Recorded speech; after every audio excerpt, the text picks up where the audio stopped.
Yandan çek beni. Oradan bile yandan çek. Harika ya.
Koy.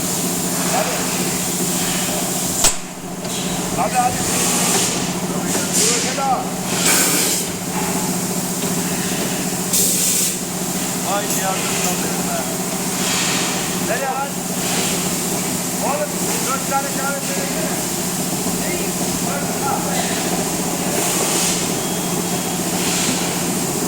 Bak adamlara hiç bakmıyorum. Vallahi bak.